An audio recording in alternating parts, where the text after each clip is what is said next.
very often, and I thought, but thank you. I thought I'm going to They're on today. tonight too. Yeah, at least you're wearing an Astros hat. He's wearing a Miami. Well, Dolphins. he was going to wear his Astros hat too, and then he just said, "Well, no, the Dolphins are playing tonight," and that's his team of choice for a long They're time. in a battle against the Jets for the worst record in the league. and the but we're Cincinnati not, and I don't wear it. Bengals. How many times a year? No one's going to complain. Everybody's Someone will be fine. around to have football season. No one.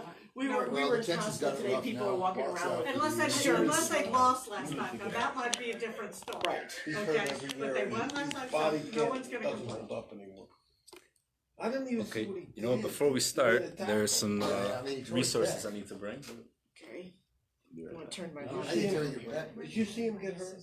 No. He didn't do anything. He just tackled somebody. Boom. The whole secondary is out. Every one of them got hurt. It doesn't bother me because I never figured the Texans were going anyplace anyway. It's We not got them. Right, I got it. wins. It's who can stand up and play the whole year without getting hurt. Yeah. No, You notice Tom Brady never gets well, hurt. let's see. Me and her husband were in Another one that's New not Jersey this Aaron weekend because her Rodgers. brother got married. Okay. His brothers. They And then there's probably- somebody Maybe who's they're just coming back today or Did you watch something. all And this? then usually, Well, it's cold in here. The past couple of years, Usually, he, what's his name? it was a long time before he started getting hurt. Yeah, the last It was a 3 long years. time. No, where The they last are 3 every years he was year. getting hurt. So, That's where it's been. Yeah, he was like indestructible for a long time. and quiet during Mussar and not so quiet during lunch. Okay. Sort of for the small things. Right, Dave? Terry, you're It's too not for the funny. small Boy, things. you are too funny. Terry. Too funny. Okay. I must be feeling All right, good wait a enough to second keep here. it. So I see this. I don't see you. It should be, maybe it's a little Oh, delay. okay. Now you just sat down. There we go. Yeah, it's Little bit of a delay here. Okay. Right. We ready? Yes. Okay. Welcome to Mussar Monday. We're gonna do something maybe a little bit unconventional today. That's fun.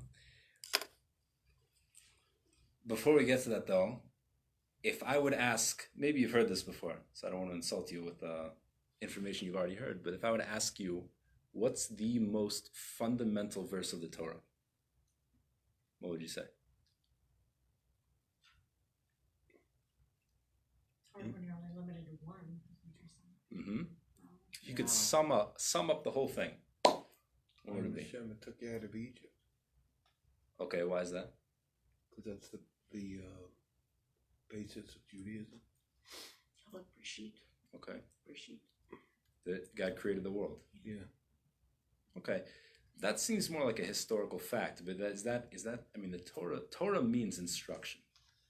To the extent where Rashi even asks, why does the Torah even start with the creation of the world? It's not really relevant to us, seemingly. It should start with the first commandment, right? That's what the Torah is for, to improve our lives, to help us become more perfected divine people. Any other takers? Ed, come on, give it a shot. Shema. Shema, okay, great. And well, that's sort of like the mantra of the Jewish people, right? Shema, we're even commanded, it's so important, we're commanded to say it twice a day. That's the only thing we're commanded to say. Good guess. Well, this is actually a teaching it's called a brisa. It's one of the teachings that didn't make it into the Mishnah. But several rabbis tried their hand at this task, trying to summarize the entire Torah. What's the most fundamental verse in the Torah? The first verse that's suggested is that man was created in the image of God. And that'll tell you everything you need to know. Emulate God, use your free will to become a divine person, connect to the Almighty, connect to the Infinite. Okay? The next was Shema. Someone stood up and said, no, maybe Shema should be even more inclusive than that. It's more direct, tells us what we're supposed to do with the world, what our mission is to unify God's name in this world. Someone else stands up and says, no, I have one that's even more direct, more inclusive, more fundamental. Love your neighbor like yourself. In fact, Rabbi Akiva said that at one point. And in fact, not only Rabbi Akiva, but there was a famous story where a non-Jew came to the great sages Hillel and Shammai. First he came to Shammai, who was the leader of the Jewish people, or the Av Bezdin, which was the head of the court, and he said, I want you to convert. I want you to teach me all of the entire Torah on one foot. meaning sum it up. So what did Shammai do? Get out Kicks of him, here. kicks him out. Get Took out of here. took a stick, Yeah. beat him, and sent him on his way. Right? The Yeah. chutzpah to try to suggest such a thing. He went to Hillel, and Hillel said something very similar to love your neighbor like yourself, but he said it in the opposite way. That's not really the topic of the class. He said, don't do to your neighbor what you wouldn't want done to you. He said that sums up everything. Everything else is commentary. Go and learn it. And fine. So you see that is fundamental. Fine. Then someone else stands up and says, let's see, is it now? I might be missing one. But Shimon ben Pazi, Rabbi Shimon ben Pazi stood up and he said, I've got it. I've got the one that includes everything. This is the most fundamental. In Hebrew, it's Esakeves ha'echod ta'aseh v'boiker, v'esakeves ha'sheni ta'aseh bein ha'arbayim. This verse is talking about the temple sacrifices. He says the first lamb you shall offer in the morning, and the second lamb you offer in the evening. That's it. That tops everything. An anonymous rabbi, the teaching states, an anonymous rabbi got up in the middle of the study hall and he said, that's it. The law goes like him. One lamb in the morning, one lamb in the evening. That summarizes the entire Torah. Any attempt to try to explain this, go ahead. Any ideas? Why is that top everything? That tops Shema, that tops the fact that man is created in the image of God, love your neighbor like yourself, that even Hillel suggested is comprises the entire Torah. You thank God when you wake up, and you thank God when you go to bed. Okay. That's the Shema. Yeah. Well, the same thing with That's one true, lamb, Shema. the sacrifice the lamb in the morning and the lamb in the evening. So Does anyone know what we refer to that offering as? There's a nickname that we give it. It's called the tamid. The offering is called the tamid. The word tamid, it's translated in modern Hebrew, it means always, but what it really means is consistent. To be tamid is it always happens, meaning every day. Not necessarily that it's always happening at every moment, but it happens every single day. And so the commentaries explain that this is the most fundamental thing because, again, the Torah is here to help us improve our lives. Right? Change us as people, not just to understand lofty ideas or hear nice things, but to actually change us as people, to instruct us. This is the instruction booklet for how to be a human being, how to improve ourselves. The way to do that, the most fundamental concept that you need to know is consistency. One in the morning, one in the evening, do it again the next day. In fact, one of the greatest fast days that we have, Shiva Asar B'Tammuz, one of the things that happened on that fast day was when the Romans breached the walls of Jerusalem, and we were no longer able to bring that sacrifice, that daily sacrifice. That's one of the major reasons that we have that fast day, that it broke the consistency of us having, right, which is, again, one of the reasons that I'm teaching this class today. Rabbi Wolbe has a principle, he never cancels classes. Yeah, you come to a Mussar Monday, you come every day. If he can't be there, someone's going to take over. You come, you learn Torah, right? Consistency is key. That is the main thing. Now, we understand, I think we intuit how important it is as a virtue to be consistent, integrity, etc. What's a little bit more maybe not as intuitive and is very fascinating is how dangerous consistency can be, which is what I want to talk about tonight, and how to understand what consistency is in terms of our psychology and our psyche, and how to understand it well, and how to use it to our benefit, and how to escape the dangers that come from it. Anyone heard of a book by Dr. Robert Cialdini called Influence? It's fascinating. It's a fascinating book. Someone lent it to me recently or recommended it to me. And the idea of the book is he goes through what he calls fixed action behaviors. He's a social psychologist. And he goes through methods of influence that maybe salesmen or all kinds of people out there that try to get you to comply, to get you to say yes. Different tactics they use. That's sort of the idea. But he goes through in depth each one of the psychological concepts that are involved and how they're used to manipulate us.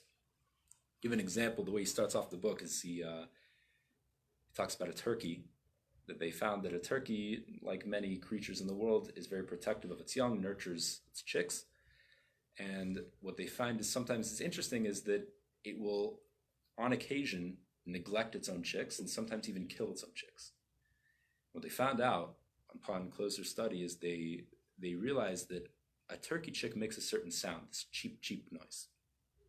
And the chicks that were being neglected or sometimes even killed by its mother, because of some defect or whatever reason, it wasn't making that cheep, cheep sound, and therefore it wasn't being nurtured and taken care of by the mother just because of that sound.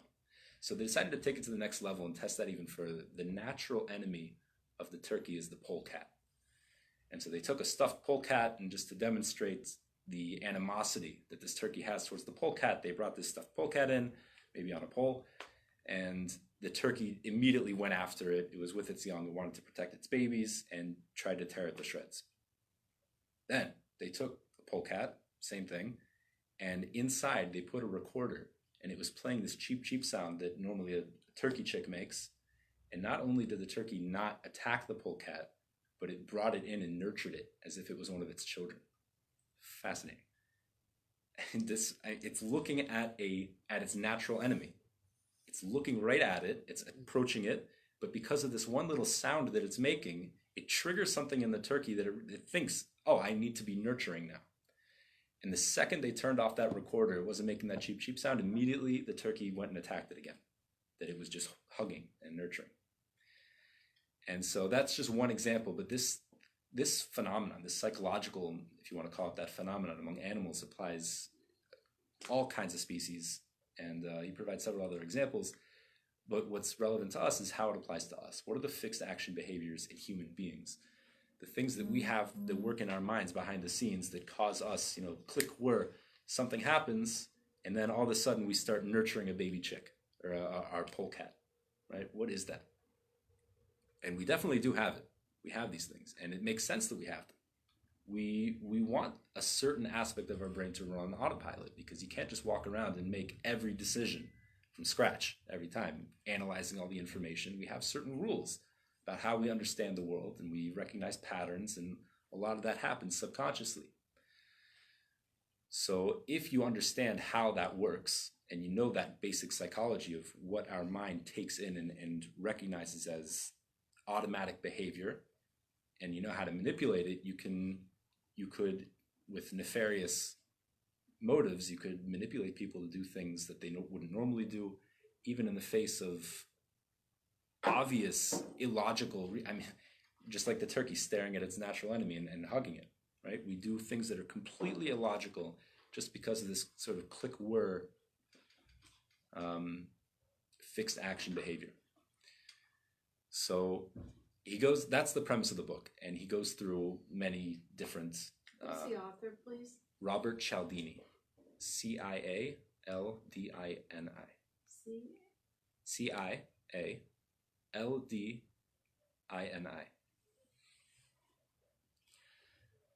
So one of the things that he discusses is the concept of consistency. People's need to be consistent. People make a decision, they commit to something, and we feel a compulsion to make that same decision over and over again. I suggest that it could be because it's naturally seen as a positive attribute when someone has integrity, strength of will to be consistent. It could be a survival technique. Things have worked for us in the past. We want to maintain consistency. Chaos is disturbing, and right? We want order, we want consistency, we want things to be normal. I'll give you some examples of how dangerous this compulsion for consistency can be. One example, he gives a personal anecdote in the book, is that he knows a woman that's a neighbor of his, and she was in a relationship with a guy he calls Tim. Tim is a very heavy drinker, possibly an alcoholic, and not doing anything with his life, lost his job, and she always wanted to get married to Tim. She really did love him. They were high school sweethearts, I think, and he was always pushing it off, not marrying her, lost his job, doing nothing, was a leech. Eventually, she finally had enough, and she knew that he's no good for her, and she broke it off. She forced him to move out, and he did, moved out. Not long after that, she met someone, a coworker of hers, And great guy. Solid career, took care of her, really nice guy, and very soon asked her to marry him, and they got engaged. Great stuff. So as soon as Tim hears about this, he's very distraught. So he calls her up and he says, look, don't do this. We're really meant to be together. Don't marry this guy. She says, no, it's over. So he tries everything he can to convince her. And he says, look, I'll even marry you. I will. I'll do it. I'll marry you. Break it off with this guy. She still says no. Finally, he convinces her, last-ditch effort, he convinces her that he'll finally stop drinking. So that worked. Now everything makes sense. She really does love this guy. She's been with him forever. And everything she wished he would be is now coming true. He's going to marry her. He's going to stop drinking. He's going to get his life together. Yeah, you already know how the story ends, right? We know the route with this one. Right, exactly. So she breaks it off with the guy. She breaks off her engagement, invites Tim back in. Tim moves in. Yeah, what do you think happens? Oh, do we really have to get married right now? Oh. Yeah, imagine that. Huh? Yeah, so, he starts drinking again. But the fascinating thing is what happens after. What do you think her reaction is now? She is now more committed to Tim than ever before. And he posits that it's because of this psychological need that once we make a decision, once we make a commitment, then we do everything we possibly can to justify that decision and maintain consistency with the decision we made. We don't want to feel that we've made a mistake. We don't want to be wishy-washy. I committed to this. It must be good. It must be something that I'm actually interested in.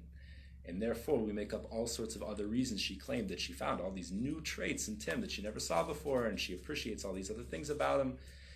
Right? It's all nonsense. Yeah, it's what the about same the commitment she made to the guy she was engaged to?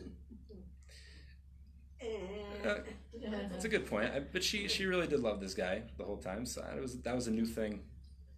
What about that commitment? I don't know. Anyway, another application of this. How is this exploited? So there's a concept called lowballing in sales. Are you familiar with this lowballing? So a car salesman will do something like this. A car salesman will offer you a deal on a certain car. Let's say that every single place is selling this car for a certain amount. He's going to give it to you for $500 off. Right? It's a deal you couldn't possibly pass up. And he means it. Now, secretly, he knows he's never going to give you that deal. Right? He's never actually going to let it go for that $500 off. But he offers you the deal, and you couldn't possibly say no. He has you sign the papers. You write it all down yourself. You make the commitment. You drive it. Now, it's going to take another day to get all the finances in order. You'll have to come back. But you know what? Just take the car home tonight. See how it feels. Drive it around the neighborhood. Get used to it. You like it. Right. So you do. It comes back the next day. And either they'll say, my boss, I really wanted to give it to you for that $500 off, but my boss said we'll lose money. Can't do it. Or maybe they'll sometimes have the bank catch some financial error, and it won't be their fault, whatever it is. But then once he pulls that back, he pulls out that only reason that you would have bought that car was because of that $500 off. He pulls it out, but then he says, look, really it's the same price as any other car on the market. You'll get the same price anywhere else. And really, you like the car, right? Isn't this the car you wanted? You chose it. Right? It works like a charm. The reason why is once you make a decision, and it could be because of reason X. Now, reason X is the only reason you made that decision, but you made the decision. Once you make that decision, it starts to, so to speak, grow its own legs. You come up with reason Y, reason Z, all sorts of other things to reinforce that decision you just made, to justify it and see why it was such a great decision, to the extent that even when reason X gets pulled out from under you, you've got all these other legs now. You've got reason Y, Z, all these other things that you've created in your mind to reinforce that decision that you previously made, and now you're in. In fact, this is so powerful. The Chinese communists that had captured Americans, they used these tactics to the extent, I think, something like 80% of all American soldiers that were captured by the Chinese communists had in some way collaborated with the Chinese, writing essays, writing communist propaganda. How do you do that? How do you get 80% of American soldiers to just turn and write communist propaganda. So they would do little things, little tiny steps, little commitments that people would make, decisions. You know, why don't you write something about how China is doing something right? And even if they wouldn't do that, maybe they'll get, well, look, you're American, but you admit that America's not perfect, right? There are problems with America. Who's going to say America's perfect? He said, okay, there are problems. Tell me, what are those problems?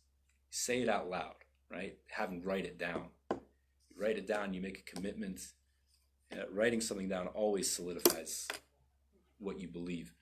They would write down what's wrong with America, then they would take those, they would publish it. Now people see, oh, someone else is writing this. These little tiny steps that, and then they would have essay contests. Say, who can write? Now, you're not going to write total propaganda because you couldn't possibly do that. But once you were admitting, you know, we'll let you write about whatever you want, that you could write about America. But you know that if you're going to win the contest, you're going to have to write something that's a little towards the Chinese. So it started to get mixed. You know, some good for America, some good for the Chinese. These essay contests became very popular. All these little steps to get people to commit, to write things down, to publish things, and make their own statements. Eventually, they got people to actually collaborate and write Chinese propaganda. So, we see how dangerous this compulsion for consistency is and how it can hold us back. Now, everyone that's here, we want to grow, right? We're here for Mussar Monday. We have to be aware. So one technique, yeah, be consistent. That's a good technique. What we also have to be aware of is that whenever we're trying to grow, we're fighting against the consistency of our previous selves, right? That's always holding us back. Anytime you're growing, you're changing. Now, I know Rabbi Wolbe doesn't like to say changing, he likes to say growing. The truth is that it is change, right? Any growth means change. And that's, call it scary, whatever you want to call it, it's built in psychologically, subconsciously in our brains to resist as hard as possible that change and to come up with all sorts of reasons why we shouldn't, why we're justified in what we did before. Another example, they found that people who were betting on horse races, they would ask them, is this something you're into? Maybe we had met days before. They found that that people that were betting on horse races, they would ask them their confidence about a certain horse before they placed the bet, and then after, and they found that people, or maybe not the same person, but they found that statistically it was incomparable. The confidence level of a person right after they placed the bet was incomparably higher than the confidence before they placed the bet. It's very interesting. Nothing changed. The only thing that changed is they committed to a certain horse. And now they really believe that it's going to win. They believe it more. So, okay, that was a tangent, just another example. I'm kind of confused, Rabbi. Yeah. By consistency, are you trying to say routine? Are you trying to say we do the same thing the same way all the time? Is that what you mean by consistency? No. Although that is an application. Repeated behavior is an application of consistency, and if you want to build habits, you have that would to be do repeated routine, action. though, right? That would be routine. But what I'm saying is beyond that. What I'm saying is that once we've committed to a certain lifestyle, then we create all sorts of reasons To do that lifestyle. to maintain that lifestyle, to maintain a certain decision, and to the extent where it could even fly in the face of logic. It could fly in the face of what we know that is good for us, what we know we want to accomplish, but we still come up with all sorts of justifications, things that we know is BS.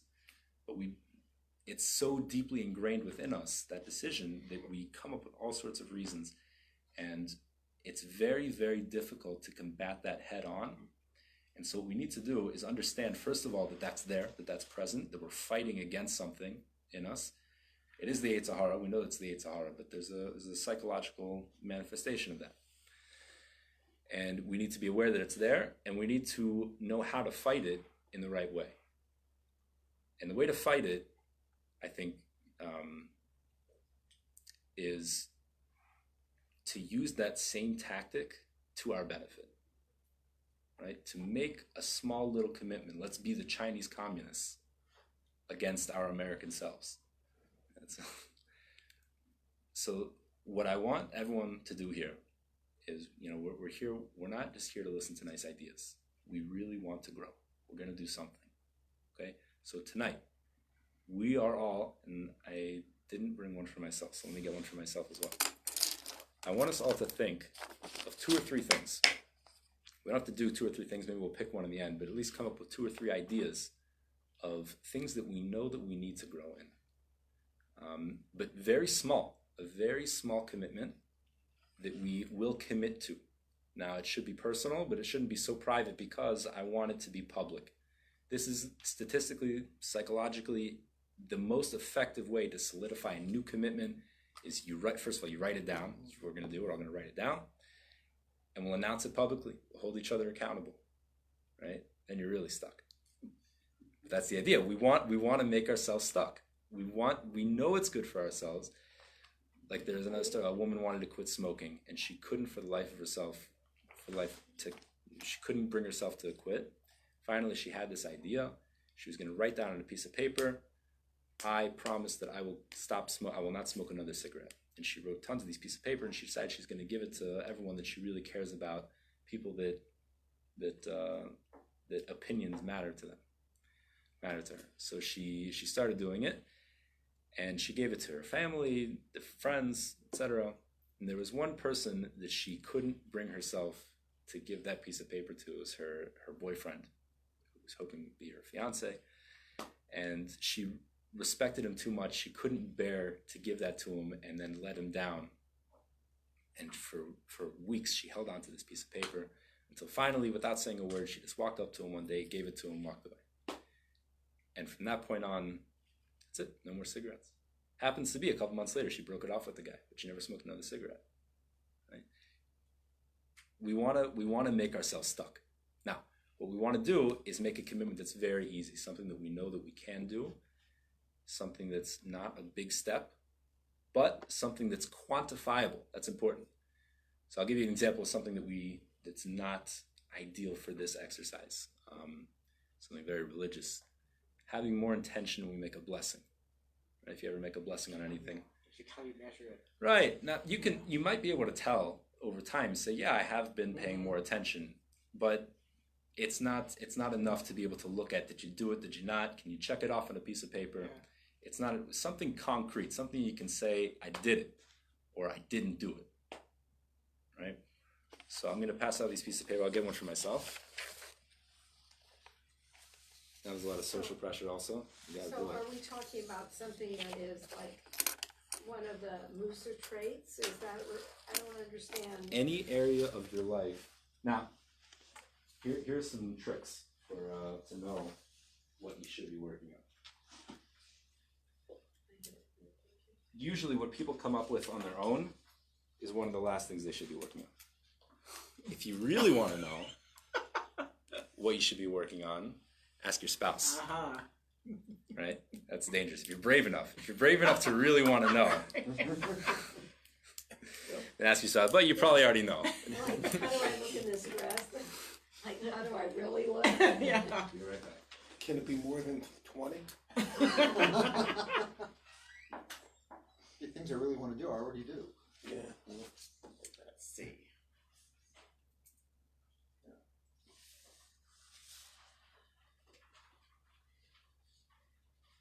So write down a few options, and we'll go through and pick something. I think is my wife still watching?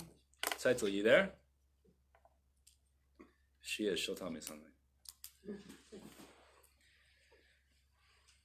See, what if you already have accomplished everything you want to put down? Okay. Yeah, so you can leave. Then you would be being more humble. Then, right? Dave just gave you one. You what? There you go. Just There you go. Yeah. Yeah, never miss a workout. I don't care. Will you put your head? Everybody's got their own department.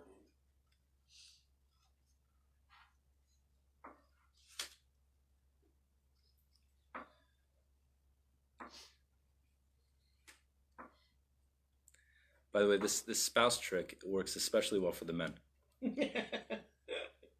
It's a real thing. In last week's parasha in Bereshit, and Bereshit says that a woman, the wife, was created as an ezer kenegdo. In Hebrew, ezer kenegdo, which means a helper. Ezer means helper, and kenegdo means against him. So it seems like an oxymoron. Kenegdo means fighting against. So Rashi explains that there's two different things. There's ezer. If a man merits, then she'll be with him, helping him, an ezer. And if he doesn't merit, then she'll fight him. Lilachin, go to war with him, literally, is what it means. So some people, cynical people, interpret that to mean that if he's doing well, so then his wife will be nice to him, and if he's not, then he'll be punished with an angry, unhappy marriage. But that's not it at all. The wife is created to be a 100% helper for her husband at all times. If he's doing the right thing, if he's in line with what he's really supposed to be doing, with what Hashem wants him to do, then his wife will be supporting him 100%, will be behind him, lifting him up. If he's not doing what he's supposed to do, so she'll be helping him by fighting against him. Right? Which is why you really want to know what you need to work on. Think back. What has your wife said recently that says, I'm really not happy about what you're doing? It's a good trick. If you're a woman, then maybe you have more insight than we do into yourself. You can. Hi, Tzaitel.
If you're watching at home on Facebook, that means you. Do this also. Get a piece of paper, get a pen, write it down, and if you really want to grow, so share it on text, type what you're going to commit to.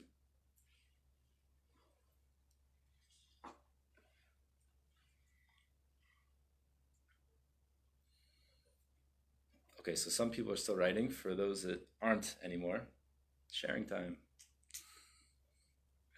Okay, Mr. Marvin, what do you say? All right, losing weight. Okay, but so what are you going to do? Well, I got exercising and not eating as much. But is that something that you can really commit to? I mean, I know that sounds like a big goal. Right. Is there something very specific, something very easy? I'll give you an example. When I decided to lose weight, Don't lose weight. You Well, no, decided to gain weight. when after I got married, I used to be paper thin when I was in yeshiva. I wasn't eating a lot. And then after I got married, I never had to think about maintaining my weight. And the combination of me getting a little bit older and, watch a little bit older, I wasn't. So I did. It's hard to relate. I did start to put on weight, and I started to get a gut, and I was very unhealthy. It wasn't just the amount of weight that I had, but I was very unhealthy. I could feel it. I was getting overheated a lot, and I wasn't well, and I knew that. And I knew that I wouldn't be able to maintain a heavy exercise routine. So what I did was I came home one day after my morning services, and I decided, okay, I'm gonna do I think it was 8 squats and like 4 or 5 push-ups or something like that. It was something that was so easy to do. It was not hard. It was not an effort. I didn't break a sweat, but I did. I did 8 squats and 4 push-ups. The next day, and it didn't take any time, right? That we have all these excuses. I don't feel like it. It's hard. Not having enough time is a classic excuse. You always have time, right? But this took, 30 seconds, a minute, max. So I did 8 squats and 4 push-ups. And the next day I did it again. The next day I did it again. And it wasn't hard. Eventually I got to a point where, look, I'm doing this anyway. I might as well just push myself a little.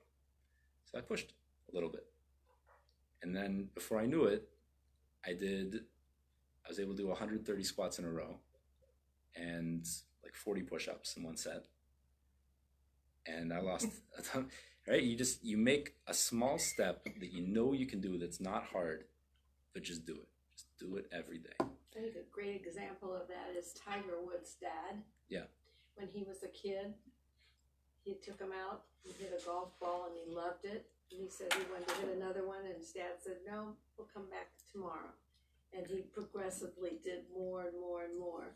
There you go. This is history, but I think that is an easy concept to understand. Mm-hmm. You're not trying to build the bridge today. You're going to do it over time. Exactly. The key here is not to make growth even, is to make a commitment. Once that commitment's there, once you're doing it, then within that context you can start to grow. But it's too hard to build a commitment and something that's difficult to grow in together at the same time. You can't do that. So in terms of losing weight and exercise, eating, something very specific, something very easy that you can do every day is ideal. So what's that? What I would do every day. What you will do every day. What I will do every day. There you go. Eat about half of what I'm eating now. That's a big step. That's huge. Are you sure you can do that? Half of what you're eating now is... No, probably not. You can't do that. Maybe 75%. 75%. Is that quantifiable? Yes. Something that you can Yes. you can measure? Yes. Are you going to be on top of If you this? eat at home, Sometimes Yes. it's quantifiable, sometimes it isn't. because But if you eat at home, it's a lot easier than eating out. Well, we do both. we do both. Well, I think 25% decrease is also too big. I think like a 5% decrease would be better. Well, It's harder to quantify. well, You know what? You know what's a great idea? If you're eating 2 sandwiches, then go down to maybe one and a half. you Yeah, know. do like Work your 20. way. Here's what I This is suggest. not my thing. Don't eat the last bite. Okay, give it to my wife. Don't eat the last bite. Yeah. Weight Watchers. Yeah. You never finish what's on But- the plate. You divide what you have in half, Mhm. eat half, and then put the other half away. Okay, yeah.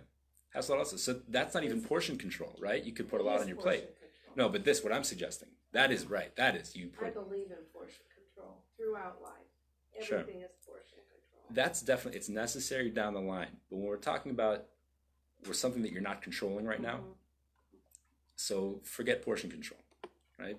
Whatever you normally do that also. Just don't eat the last bite. Is that something you can do? You can commit to? Mhm. You'll hold them accountable?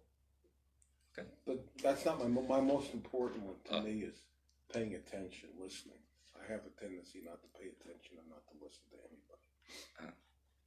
Can you repeat that? So I think he's a man, right? that's Well, I have ADD and my mind is always... a good long-term goal to generally work on, but it's not ideal for this exercise because it's not quantifiable so well. It's not. Yeah, it's harder to say, did I listen, did I not, was I paying attention, right? That's a classic example of what I said is very hard to nail down. Not saying you shouldn't work on it, but in addition to that, something that's a very quantifiable commitment to not eat the last bite. Okay, I'm gonna write that down, not eat the last bite. Everyone's gonna see it. Ed, what you got? Okay. Help wife with cleaning. That's so sweet. Also very sweet, but also hard to It's quantify. quantifiable because if I go from, I mean, I do all I the don't wanna hear physical, what you I do all do, the physical I wanna hear stuff what around you the house. don't do. I repair everything. I do a lot of projects, When you and then I don't clean up after that, but she does all the vacuuming and washing the dishes and stuff. when you finish eating, do you leave your dish on the table? No, I put it in the sink. Okay, you put it in the sink. Do you wash it? You No, just put it in the put it sink. in the sink. So maybe that's one thing. When you finish a dish, wash it. Or rinse Is it, is put it in that- the dishwasher. Well, I rinse it because she just puts them in the dishwasher. I put it in the sink and I rinse. Put yours in the Put yours in the dishwasher. Do it yourself. Yeah. You hear Well, I what I'm never know if Put the it dish. in. Well, I never know if the dishes in there are already clean or dirty, so I'll leave it in the Oh, sink. well. Oh, honey, are these dishes clean or are they dirty? Well, you can buy something. You Because she put has it a in the habit of dishwasher washing them for and that. putting them in the dishwasher, so I never know. So you hear what I'm saying? I'm not even saying do the dishes. Yeah. A dish that you have, There you go. instead of putting it in the, just leaving it in the dishwasher or the sink or anything like that, just wash that dish. Just that one thing. Yeah. It could even be one time a day. Not even every meal. You know, come to think of it, I actually do that. Okay, but make it a commitment. Yeah. That's the main thing, right? We're making a commitment to do it. Even if you do it sometimes already, that's fine.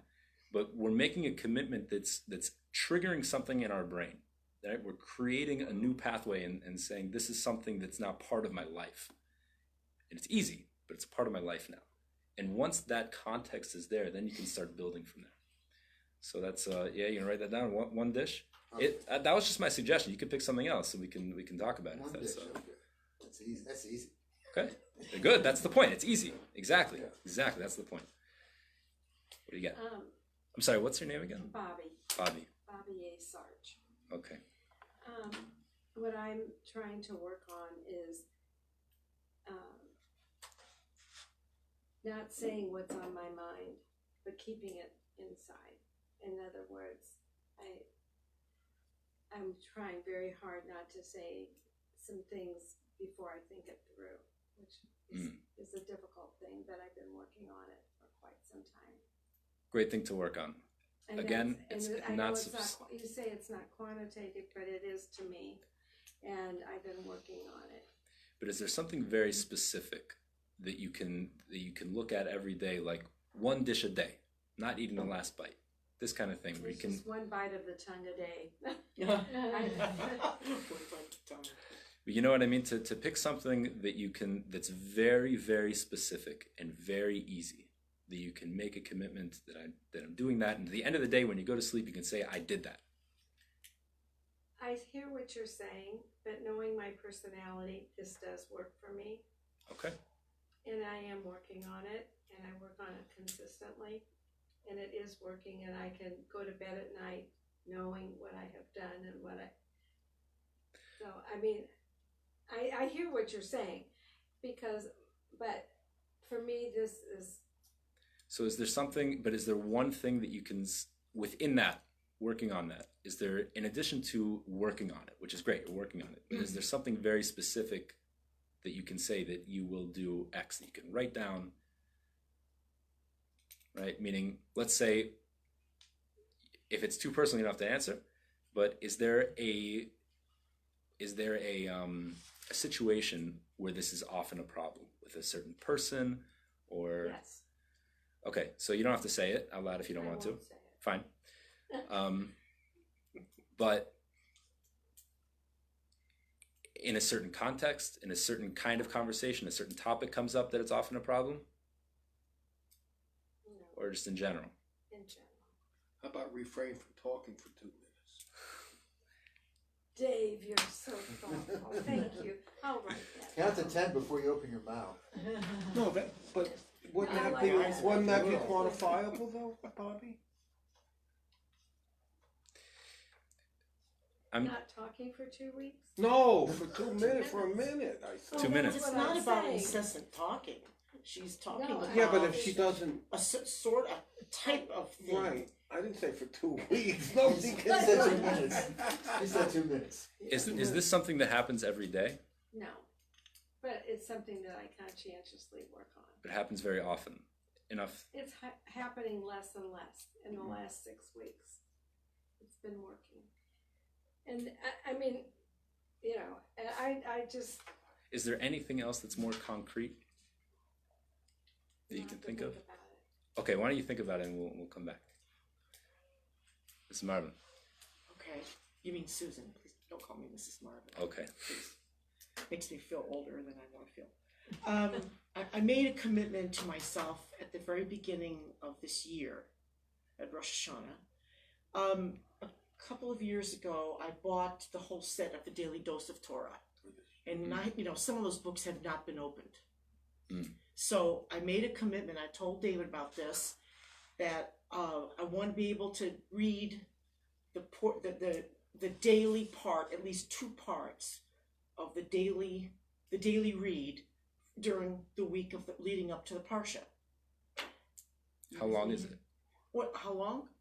In general, how long is it? Average. You mean time-wise? I don't know what you're asking me. Yeah, I guess that could be. How long does it take to read? Okay, because I'm only reading 2 parts right now, because sometimes it gets, it's a little bit. Probably takes me, if I do it every day, which sometimes I don't, so then I have to bundle the days, like I have to do a couple together, but I want to try to remember to do it every day. Like some of the rabbis have said, you should take a few minutes a day to do Torah study, to do something. And so I made a commitment to myself. I bought these great books, and some of them have never been opened. So I just decided that I should be doing that to further my learning, and so probably takes me about maybe 20 minutes to read the parts that I read.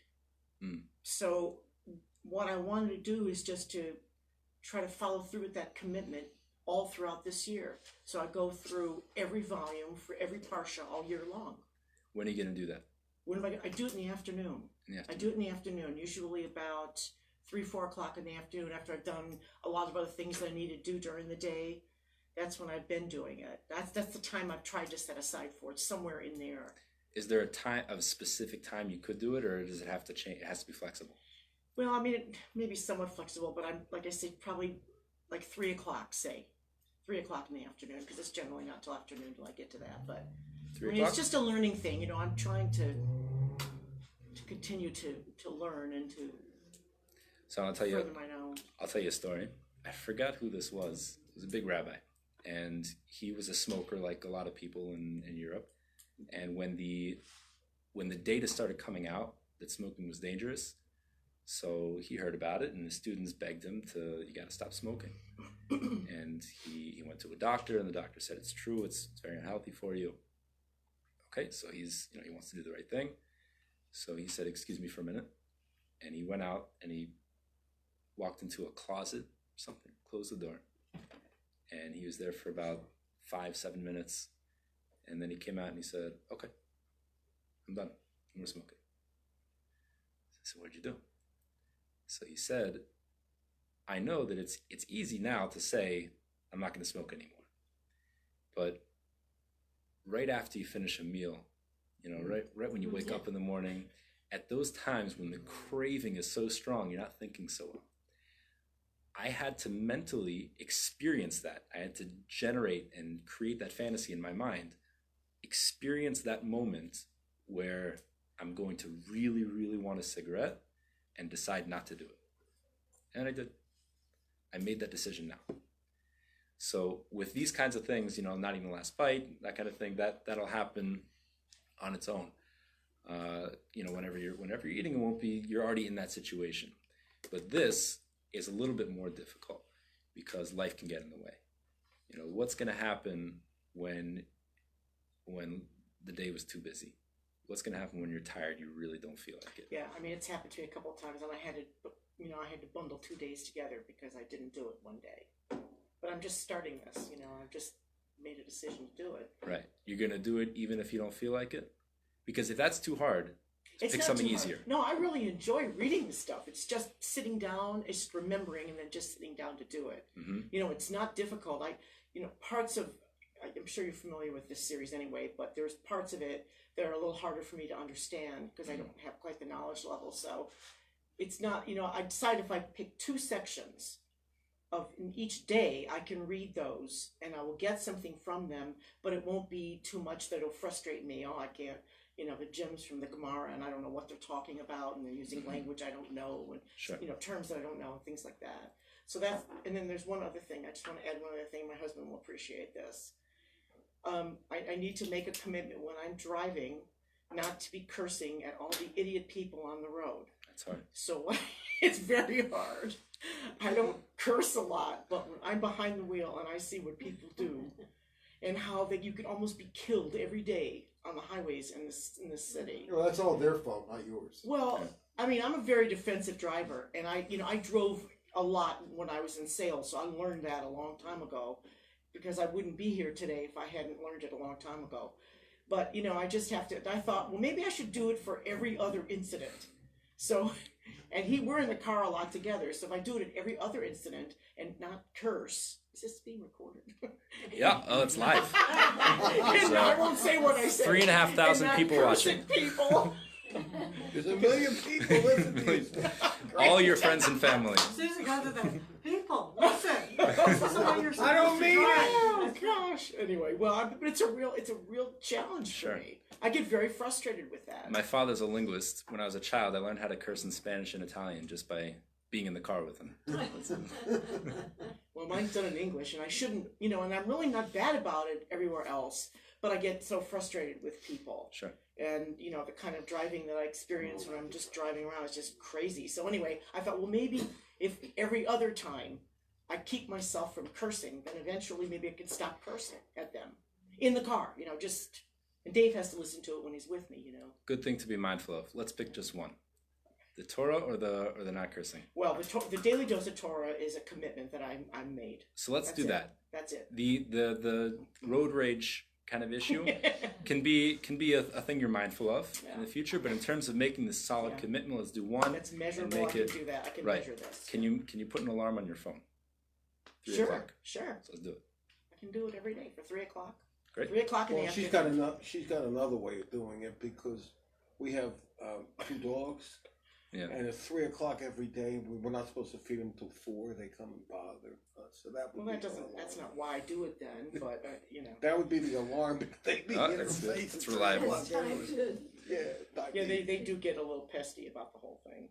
Same time every day. Yeah, my You know, dog the does that the too. dogs have 3 internal o'clock. clocks. Yeah, Doesn't I know, matter what yeah. time of year it is. They know what time it is to eat. I don't know how that At 3 works. o'clock, my dog eats at 3:30. Really, Yeah. every She day. drives us for Shuggy. Oh. 3 That's right, o'clock, exactly. She's nudging. That's so That's interesting. exactly Yeah. it. Yeah, I know. So that would, you don't need an alarm clock. No. Just boom. Yeah, there you They're go. so smart. They know.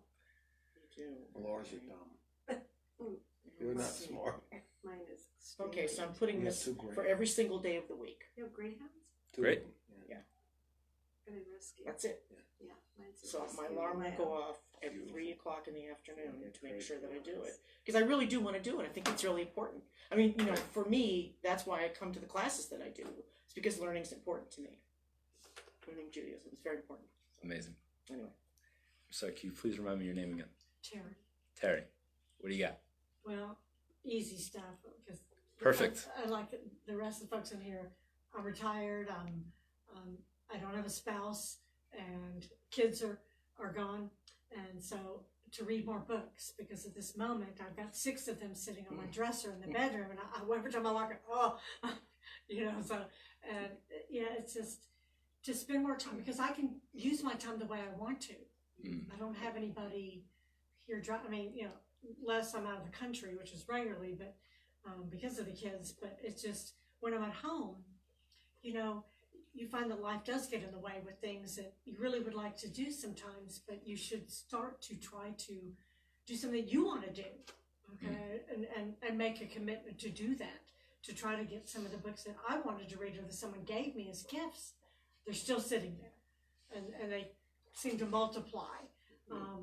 And so and like you, I should set aside the time, because I have the time. I know when I know the morning is taken for exercise, so I know that until the afternoon I'm not free. So that the afternoon I do have free, so that you can set aside a time, but you don't unless you make a commitment to make it real in your face, that something tells you, okay, this is the time you need to put everything aside and do this one thing. Is this a habit that you want to be a part of your life in the future? Meaning every single day or something like that? Something that you... Yes. Okay, great. So what is it specifically? To read more. More specific. At a certain time, you'll read 10 pages or something like that. I set aside 30 minutes. And if it turns out to be longer, fine. But if commit at least 30 minutes that you've got to sit down and do this and read, get some of these books out. What time? Welcome in the afternoon too. The mornings are taken every day. Use so. the same alarm Sue's using. She'll call you. So the call Terry to tell her she needs to read right now. For 3 Read minutes. now. It's 3 o'clock. Yeah. Read. Yeah, that's what you used to. While I'm reading. So I can do that mid-afternoon. Take that. Okay, I will do that right now. Okay, so I'm part of this also. I had in the past committed. I woke up early before the 4 morning services to learn with the person, and we had this going for a while. And unfortunately, it's gotten rockier and rockier to the point where it's not happening so much anymore. And as a result, I've been waking up late, and it's embarrassing. It's humiliating for me, and I know that I can do it. I know that I'm capable of it, and so that's my commitment, is to wake up same time every day, learn with this guy. I know I can do it, and just gotta make that commitment, write it down on paper in front of everyone here, and do that. So let's go around one more time and reconfirm our commitments and hold each other accountable. David, you're gonna not eat the last bite. Don't eat the last bite. Wash one dish a day. Yes. Bobby, Guarding what I say. anything more specific than that? I don't know how to put it more specific. Okay, we'll work on it next week. Next week I'll Growing, jump in. learning. You know, talk about repetition. That's how I learn. Growing, learning, improving, questioning, stubborn. So I recommend spending some time to think about something that's very specific, something very easy, concrete, that you can know, check it off. I did it, I didn't do it. It doesn't have to be right now, it's a lot of pressure in front of everyone, but I recommend doing something more specific. Susan. Reading the daily dose of Torah portion every day at 3 o'clock for my alarm on my phone. And? Setting aside 30 minutes a day. 30 minutes a day to read. To read books. Waking up on time to learn with my learning partner. Okay, we've all written this down. Do whatever you want with the piece of paper. You can keep it if you want. The main thing was down. We wrote it down. It's on paper. We made the commitment. And that's it. That's Mussar Monday. That's right.